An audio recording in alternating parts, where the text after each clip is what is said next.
My name is Madithwele, and I'm a junior software engineer doing my grad program with BBD. I studied my BSc in Information Technology at Northwest University, but I later on started within code, and this is when I did my software engineering certification. A little bit about me. After graduating from my BSc, I didn't want to go into depth with IT as a perspective, but I concentrated on how technology worked. I mean, my BSc concentrated on how systems are developed, but well, me knowing me, I eventually developed a system that said, you know what, don't look at how systems are developed, but how technology is working prospectively. So I started fixing gadgets. This was my passion initially, and I broke a lot of gadgets. Eventually, I started fixing a lot of gadgets. During my journey, while I was fixing a client's computer, I actually realized that they had a gadget with them. Well, I didn't know the gadget at that point, but it was a goggle. As you would know, people with glasses don't really love anything that obstructs their view. So, with me in that case, I was like, I was stoked. So, same as people with glasses and their masks, we don't really love, we know the struggle, right? So, when I was trying on this pair of goggles, I actually realized that I was immersed in it. It was something that I never knew existed. It was a paradigm shift for me. My room differently changed from what I knew existed to something else. I mean, this was a paradigm shift for me, something I never knew existed at that time. And well, if I could explain what really transpired that day, I wouldn't give this video any justice. I'm going to show you a bit of a video. This is a clip. Mind you, it's a horror clip, but it won't scare you to off your seats, but it'll just show you what I experienced on that day. This is a movie called Lights Out. It was discovered in 2016. Imagine this in VR. I mean, this is something that you don't want to see in VR.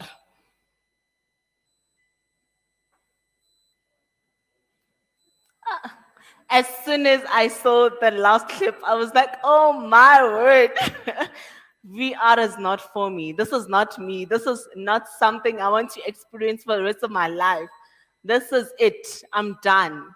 So, as soon as I got into how actually VR works, I said, nah, man, there's more to VR than meets the eye. And this is when I discovered there's a lot into VR. So I discovered this game called Layers of Fear. This is a game by Oculus. It gives you a perspective of what VR is. Everything, it gives you like your interactive 3D space where everything that you need to pull, you pull it. Everything that needs to be pushed, you push it. And that was it for me. I got sold there. So, what exactly is VR? VR is a computer generated simulator that lets you interact within a 3D environment. I mean, you use a head mounted display, you use your gloves with the fitter sensors, and you use your controllers to motion track whatever environment that you're in. So, VR for me, that was it. I really needed to find out what exactly is VR. VR in the 90s, at that point, well, it was something different, but I want to take you back to what exactly is VR and how it came about. VR came about in the 1830s when Martin Hayek really discovered what binocular vision is. Binocular vision is when you are closing one eye It's either you're closing your left or your right eye, but you can't really experience anything beyond that. I don't know if you want to try this with me, but if you close one eye, you can't really see anything beyond that. Amazing, isn't it? Yeah, so this is how actually Martin Hayler discovered how VR works. VR is your binocular vision. You are concentrating on what's in front of you. And this is when he discovered stereoscopic images. Stereoscopic images is when you are looking at two different images that are slightly different from one another. So Martin Haley discovered a gadget and he called it a sensorama. This is a gadget where a lot of people went in there and experienced virtual videos and virtual movies as well. I mean, it was a bulky gadget. It's not something that in the 21st century that you could just come and say, hey, look, here's a gadget for you guys. So in the 80s, virtual reality was conceived, but it wasn't really much of popular at that time. In the 80s, as I've said, NASA discovered their product as well and head-mounted display. It was really conceived. I don't know if anyone has really tried this, and I don't know if I'm really exposing my age, because this was done in the 80s and in the 90s. And this is a ViewMaster. I didn't know this was a virtual reality gadget until I did a research on this. This is something that I really knew, but I really didn't know that it was virtual reality at that point.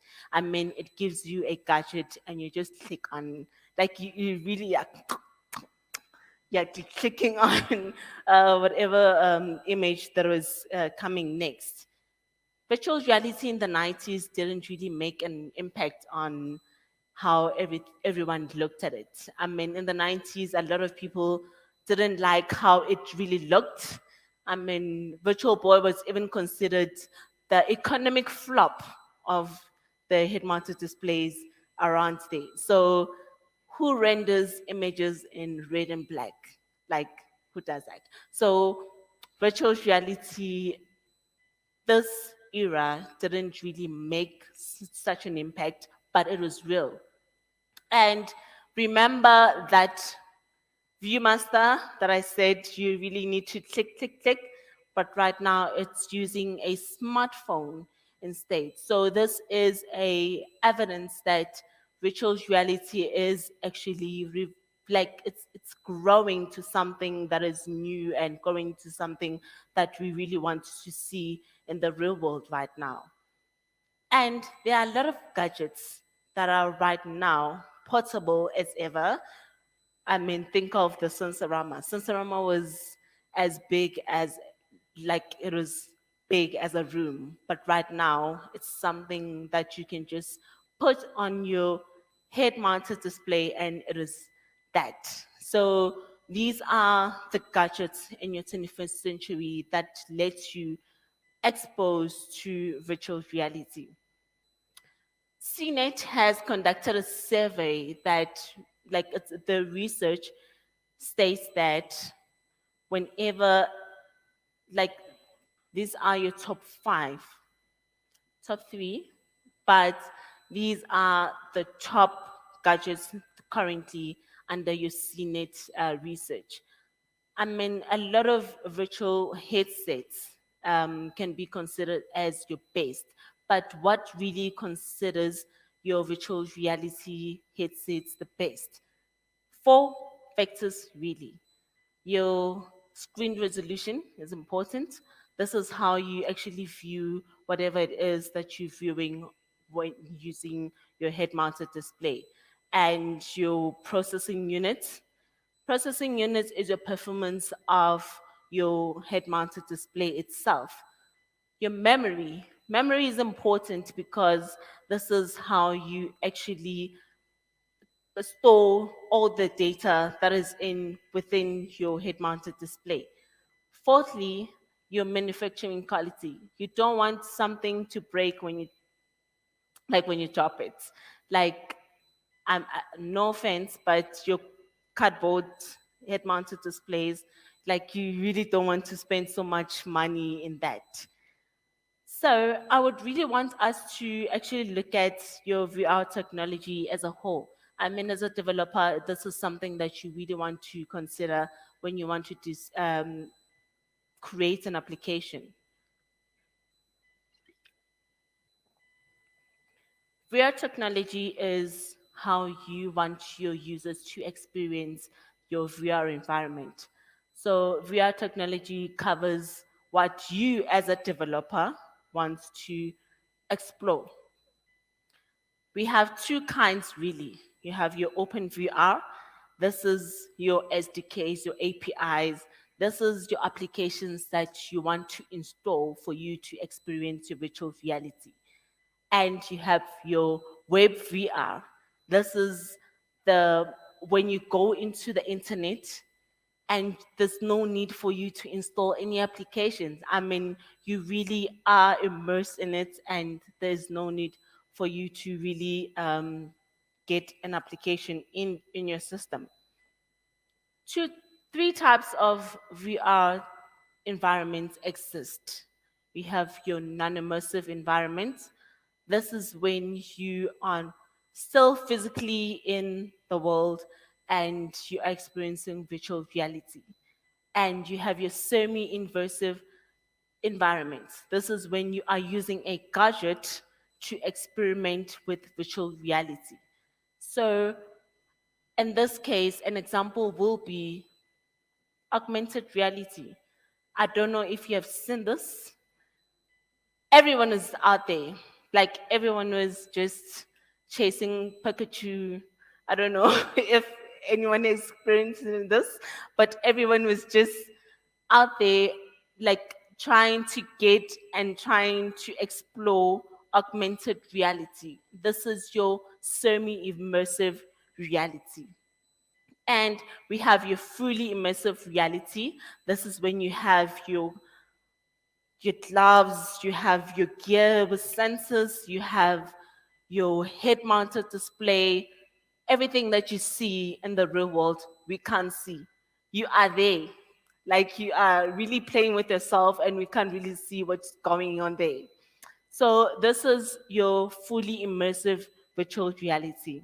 So, since in the 90s, we can't really experiment with everything that has been done. I mean, this is the 21st century. There's a lot that needs to be done in virtual reality. And in this case, I would really love to introduce to you as developers what makes a developer a virtual reality developer.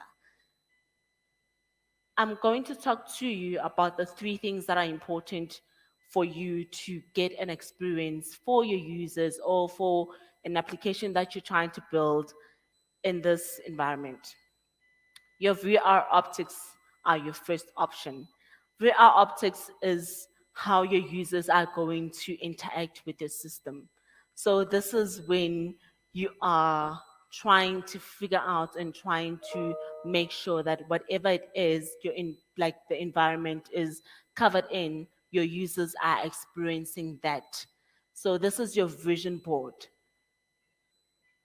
What are you looking at in VR? VR, as I've stated, is a stereoscopic images. You are looking at two images that are slightly different from one another. I'm not talking about, I'm talking about like two image, like this is just to compensate on the two eyes that you have. So your left eye and your right eye, when you look through a VR lens and your VR head-mounted display, then you can see that that image actually becomes one. I'm going to show you a difference of the two images that I just show you right now. This is just to compensate on your motion tracking when you're using VR. So this image here is slightly different from the other. The second aspect of optics is that you can't really use flat images. So what you need to do is to compensate on that, since VR lenses are actually thick. You can't really compensate on that, but you can use rounded images. Those rounded images can be viewed as a flat image using a VR lenses. The second most important one when you are a developer is motion tracking. So your motion tracking is how a user is going to interact with the environment. So for your pitch, when you're moving a 3 degrees of freedom says that your head mounted display comes with a default 3 degrees of freedom. When you're moving your head up and down, this is called a pitch. When you're moving your head on the side, it's called a yaw. And when you're tilting your head on the side, it's called a roll. So these are your actually default three head-mounted displays uh, degrees of freedom. And when you're compensating on your rotation, when you're moving forward and backward, this is called surging. And when you're moving up and down, this is called curving. And when you sway on the sides, it's called swaying. So this is how your avatar would look like when you are in a 3D environment. I mean, if you don't really want to do it, imagine how your avatar would look like if you are in a 3D space itself. I don't know if anyone has seen this movie. This is called an avatar. This movie depicts what is motion tracking. I mean, this guy can't really walk in the physical world, but then as soon as they get into a metaverse, they can really get into a space of motion tracking. They can run, they can walk, they can do whatever it takes. This is how actually motion tracking works in the real world. The third most important one is your models. These are your items that you want within your 3D space. This is how you want your environment to be rendered. I've chosen Showroom by Little Workshop. This is an environment, it's an interior environment. It lets you interact with in the environment itself. So reason I chose this is because you can use your VR goggles or you can use a mouse to hover around. So with this is it was built by using a web VR and WebGL, and as soon as it gets into your web browser and it can customize itself to, if you're not using your goggles, then it can customize itself to using your mouse. So there's no need for you to actually have goggles. What I really love about it is it had physical based renders that you can really see on screen. I mean, this is something that a lot of websites don't really give you. It'll give you just the item, but not how it got rendered. So in the first PBR, as you can see, it's a leather material. This is when you want to click on an item, it will change it to a leather material. In this case, I chosen a cotton material. Reason being, this is how realistic an item would be, and this is how realistic you want the item to be when you're rendering a 3D environment. So I'm going to show you this. This is a cotton example, but I'm going to show you how it would look if it were in a metallic state. The more the lighting, the better, and the more the base color of your environment, the better. So you really don't want to view your items as plasmic as possible, but your lighting is as important as possible. So in this case, I've shown you the lighting for the black rendering, and this one is a matte finish of how your lamp should look like.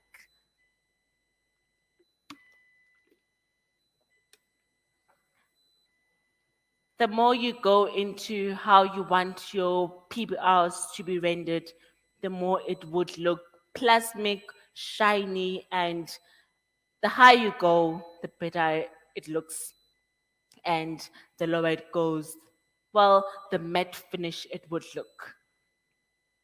Like to show you an example of an item in PBRs.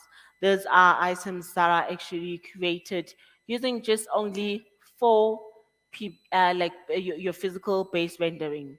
You're looking at your lighting, your base color, your roughness. These are all important aspects that really gives you what you really need in your environment. VR in SA has been immersed in so a lot of industries. So in this slide, I would like to show you the three companies that I really think they are doing VR like they're doing a lot of things in VR. Chocolate Factory. This is an advertising agency that lets a lot of companies come to them and they create adverts for them.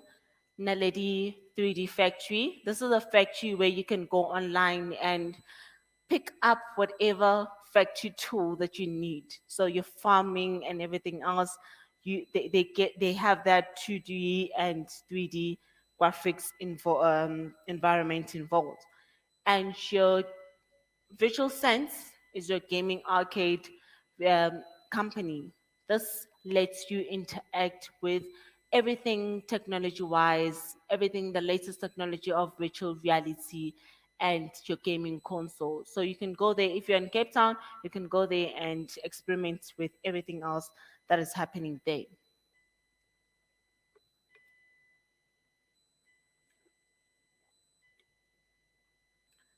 VR in the real world is actually impacting a lot of industries.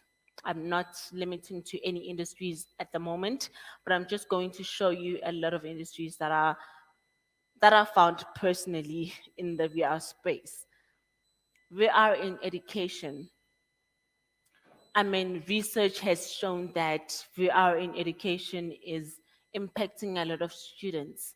When you are physically in a classroom and you are virtually concentrating on whatever it is you are trying to learn, it's your absorption of information is more quicker than when you are reading a textbook. So I don't know if really I know a lot of people don't really know VR in that sense, but then VR in the latest technology has proven that when you look at something and you are physically interacting with that something, your absorption of information through that something is much quicker than when you're looking at a textbook. So, ladies, we are in fashion. I mean, this is the it. This is what we really want. You don't want to go into a fitting room. I mean, we all know that struggle. Since the pandemic, we all know the struggle. When you go to a fitting room, we just cringe. Like, oh, what is happening? So, VR has introduced this thing called augmented reality when you don't really need to go into a fitting room, but you can access your virtual self through a mirror. So whatever item that you pick, you can choose a color and you can choose any fabric that you want. And this is how we really into the real world of virtual reality. Woolworths has created this space called Virtual Try On. You are going into their site, and I've tried this last week, by the way. You try, like you go into the website and you try on any shade that you want, be it your foundation, be it your lipstick. There's no need for you to go into the site and they get you that tested makeup and beauty products. So you just really into it and you buy your products there. Since the pandemic, VR has been really grown so much. I mean, we are in boardrooms. We don't really love video conferencing. So VR in boardrooms is the it thing right now. I think we should really try that, eh? Teams is not enough. But then we should really try it. VR in boardrooms lets you access your virtual self. I mean, you choose your avatar and you are there. This is how you represent yourself within your colleagues. I mean, if you really can't do that, Facebook can do that as well with their social VR. So, social VR, Facebook social VR is when you interact with whoever you are connected through your social media. Imagine VR, imagine explaining VR to your old people. Like, where do you start? Where do you start really? Like, imagine, where do you really start? So, I want us to look at what's new in VR as a whole. How many of you have seen this movie? Ready Player One? Hey, I've got audiences. Ready Player One, it's a multiverse where a lot of people are trying to rescue what's really happening in physical world versus what's really happening in the metaverse. This is either trying to save what's happening in the metaverse more than they can save what's in the physical world. I mean, this is something that worries a lot. Who does that? Like, how would you save a metaverse more than you can save the physical universe itself? It's really worrying, really. But I'd like to introduce you to the secret life of VR. This is called Second Life. This is a Linden Labs creation. This was created 18 years ago. And I don't mean second life as in your pastor is resurrecting you from the dead. Nope. I mean Second Life as a platform that will tell you, and this is how you would escape from the real world to a virtual world. So, what I love about Second Life and the physical world versus the metaverse world is that you can choose any avatar that you want. So, whatever you choose, from your classic people to your vampire, this is how you'd look actually in your second life. So, whatever choice that you create, this is your option. So, with every other place, Second Life has a map.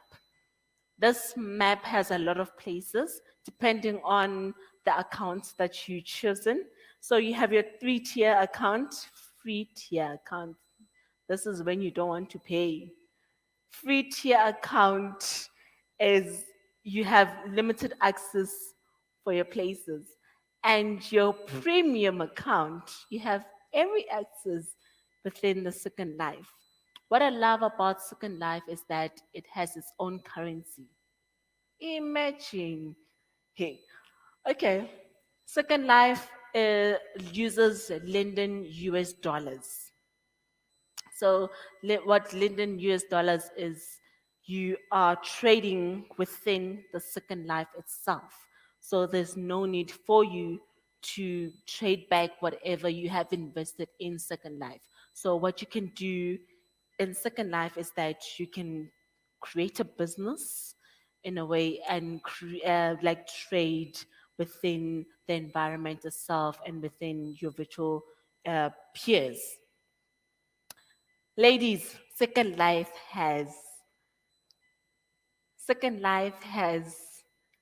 a platform. We can literally shop, have your brands, your Adidas store, your IBM, your Lacoste, they are there. Everything that you really need within the space, it's there. And it's not limited to your social aspect of it, but you can host meetings, you can host conferences, and you can actually go to school using Second Life as well. Oh, sorry. You can meet people. That's really lovely about Second Life. I mean, people in the virtual world, and you could really meet them. And then you can meet a lover.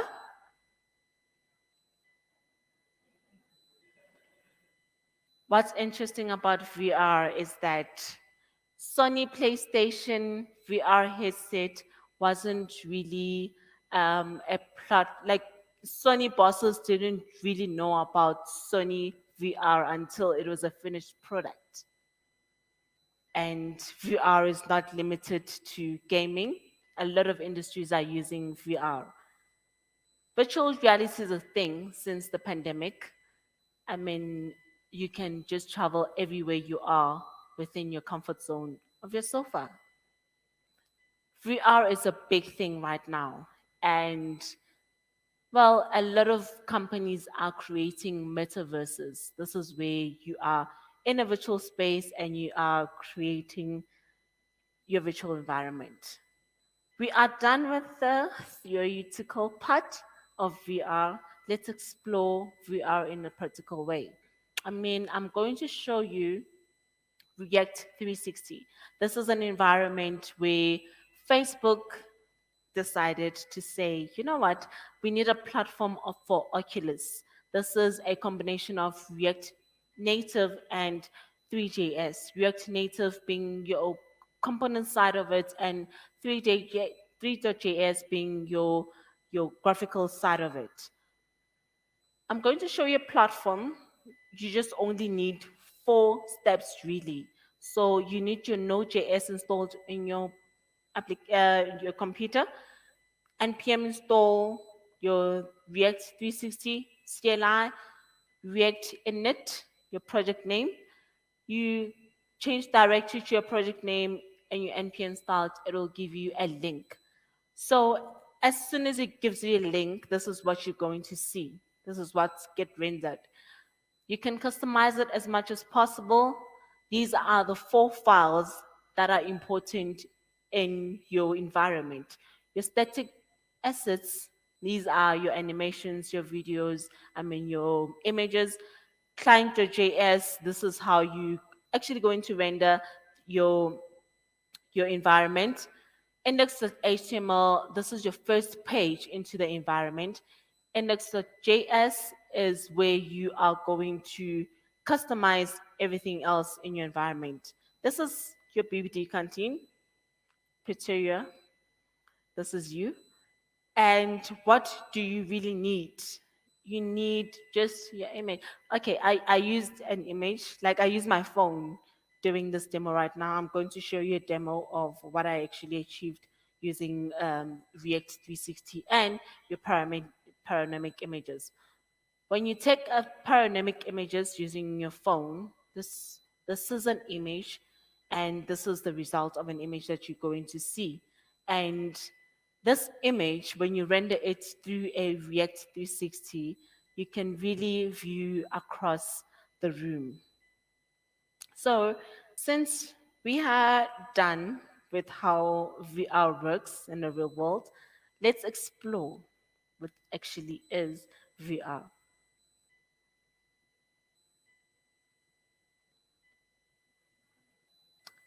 This is a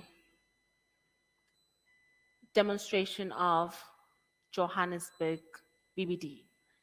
This is rendered using your VR 360, the one that I show you just now. You just use your images, your phone, and this is it. So I created hints just to show you this is a conference room, this is your HR offices, well, our lovely security there is there. And this is used just only using your phone and nothing more. So this is a door. As you click on it, it will take you to a different environment. So in this different environment, animation is there just to tell you where you are. And when you click on the door itself, it'll show you your photo booth. Everyone that knows BBD Johannesburg should know this place. This is where all the pictures are at. I'm just giving you a tour of how one could really interact and create such an environment. As soon as you click on the door, it'll tell you you are at the entrance of the canteen. I mean, this is, yeah, this is our favorite position, the vending machine. I mean, this is where we go, Biltong days, you know, it's a queue. It's also a small kitchen just to show you where you are. And as soon as you click on a door, it'll give you a different perspective of your BBD canteen. What you should know is that this has been taken using my phone. How cool is that? There's nothing more to it. It's just showing you how to, like, how cool people area. The cool people would know. The people could cool people will know. And then this is just your 3D perspective. It's not perfect, but it's something that you can render. I mean, it's something that you can do even in your house. Like, just take a panoramic image and explore what you can really see. It's just 4 steps really, and pin your React 360. You Those 4 steps. If you're struggling, I'm available. I shall help you. And lastly, as you go to your second door, it'll show you back into your virtual thing. The naughty corner. We all know the naughty corner.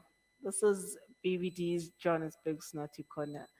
So I would really want you to explore what exactly is virtual reality and what you can really achieve in the virtual space. I mean, if it's something that I can do using my phone within a 3D environment, this is something that you can do as well. You don't really need much steps. It's just 4 steps that you really need. And I probably think your Node.js is installed in there. So I really want us to explore what exactly is virtual reality. I mean, this is a big thing. We really don't want to cage ourselves into, whoa, it'll come better soon, it'll get better. No, it's not going to get better anytime soon. So a virtual space and a virtual world is something that we really want to experience. I mean, if Sony can execute something like that, that developers didn't even want to hear about Sony bosses. I'm sorry if there are executives in the house, but yeah, the Sony bosses weren't involved in the creation of your Sony PlayStation VRs. As developers, this is something that we really want to explore and really want to create for our business. This is a better solution since the pandemic. This is something that we really want to get into and explore as a whole.